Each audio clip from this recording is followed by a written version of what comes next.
Good day, I'm Stephen McHugh, and this is your JIS News for Monday, June 19, 2023. Prime Minister Andrew Holness says that the multi-million-dollar housing development currently being undertaken at St. Paul's Lane in St. Andrew West Central is a model for how informal settlements can be transformed across Jamaica. Mr. Holness, who is a member of Parliament for the area, conducted a site visit on Friday to see the progress being made on the project. The development is a collaboration involving the Housing Agency of Jamaica, the National Housing Trust, the Jamaica Social Investment Fund, the National Water Commission, and Astrum Building Systems Limited. In addition to providing housing, the initiative will improve access to vital amenities such as potable water and proper sewage systems.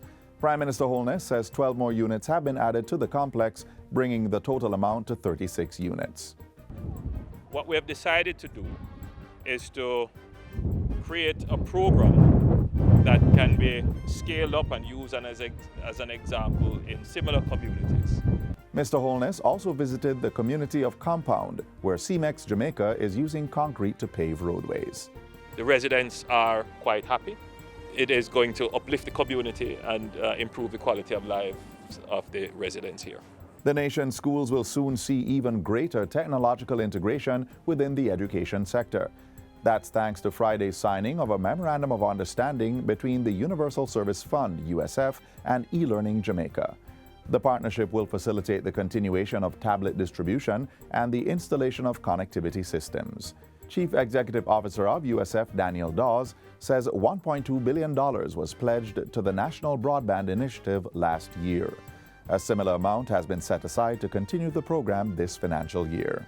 This financial year, we have earmarked a $1.3 billion again to treat with the National Broadband Initiative.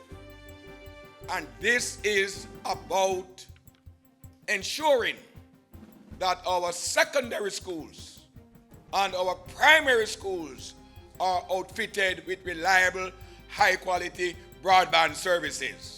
Meanwhile, Top Range and Standpipe in St. Andrew are the latest beneficiaries of the USF's Community Wi-Fi program. The Wi-Fi systems were commissioned on Thursday, increasing connectivity and digital inclusion across the island. Education Minister and Member of Parliament for the Communities, Favour Williams, emphasized the need for responsible use and security when using Wi-Fi. We know that data plans are very expensive, and so to the extent that we can have this community Wi-Fi in our communities, it's just the greatest thing that can happen to communities across Jamaica. Principal of the Mountain View Primary and Infant School, Michelle Robinson, says the internet will help the school overcome one of its major challenges. Access. So we have students with devices but no access. So it is a perfect time. In other news, pension regulators are being urged to boost the resilience of their systems as the industry continues to change.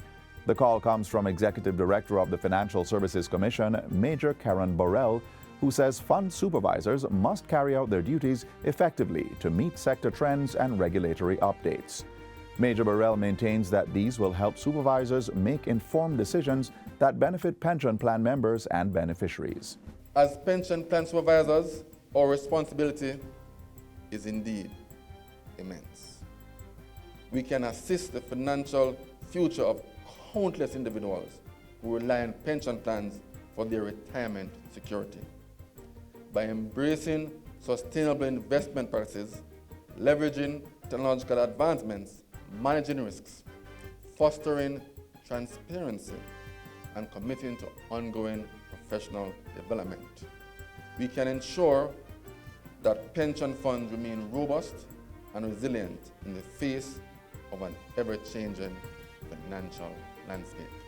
Major Burrell was speaking at a recent conference of the Caribbean Association of Pension Supervisors at the Jamaica Pegasus Hotel in Kingston. The conference was held under the theme Enhancing Protection, Building Resilience Amid Macro Uncertainty and Systemic Risk in the Pensions Industry. And finally, the Ministry of Health and Wellness is once again urging Jamaicans to give blood. Donations can be made at any of the 11 blood collection sites across the island. Chief Medical Officer Dr. Jacqueline Bisesa McKenzie says the blood donation will not only save lives, but it will also boost the island's reserves. She was speaking at the recent commissioning of a mobile blood collection unit. A country that is impacted by so many issues of trauma, from domestic and gun violence, as well as road traffic crashes, the more blood we have in reserve, the more we increase the chances of survival. Jamaicans between the ages of 17 and 60 who are in good health are encouraged to become regular donors. At the NBTS, an entity of the Ministry of Health and Wellness, our aim is to supply, and this says 75% of all blood requested on the island, but I'm going to be bold enough to say that we want to be able to supply 100% of the requests that comes in. And that's it for JIS News Today. I'm Stephen McHugh. Thanks for watching.